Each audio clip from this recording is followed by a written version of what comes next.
In the video Song for a Fallen Warrior, we looked at the sad song of a woman mourning the passing of her son. He was a young Blackfoot warrior, killed in his first war party raiding the territory of the Cree Native Americans. Now let's read the brief story of another warrior who fell, a man named Paxaknife. He was a member of the Blood tribe, closely allied with the Blackfeet.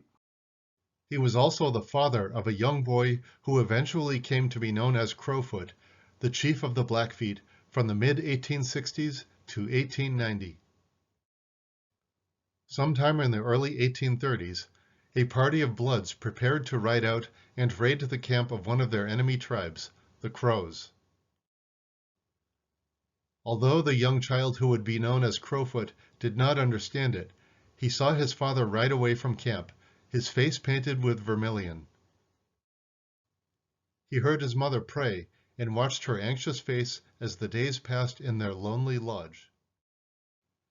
He saw the moment of joy and the hours of rejoicing when the father and his comrades returned with their herd of enemy ponies. These things he saw, and although he did not understand them, he felt the surging emotions of the people around him.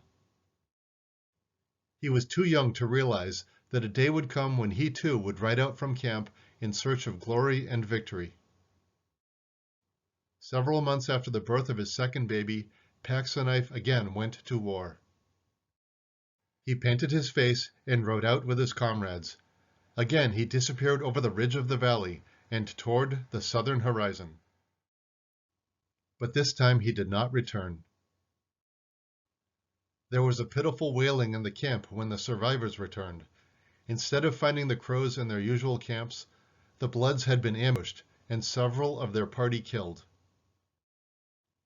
Among those who died was Paxaknife, the young man who wanted horses for his family and honor for his tribe, a man with a wife and two small boys. Grief-stricken, his wife, attacked toward home, moved to the lodge of her father, slashed her arms and her legs, hacked off her hair, and painted her face in mourning.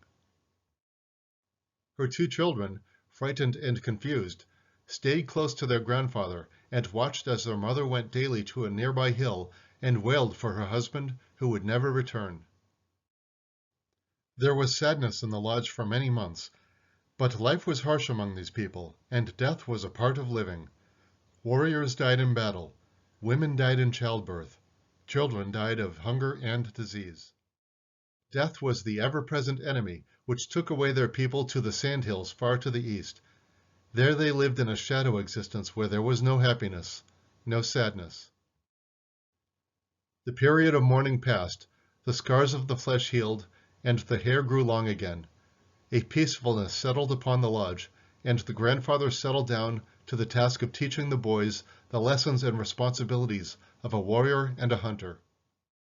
He told the legends of his tribe, many of them carrying lessons for the young listener, and he told the boy what would be expected of him as he grew older. The man to later be known as Crowfoot took these lessons to heart and became a great warrior and raider among the Blackfoot tribe. But as conflicts with white settlers increased, he chose a new path for his people, and Crowfoot became one of the greatest peacemakers in Western Canada and the northwestern United States. Thank you for watching. Please like this video, subscribe to this channel for new videos every week or two, and see the description below for details on the book referenced in this video.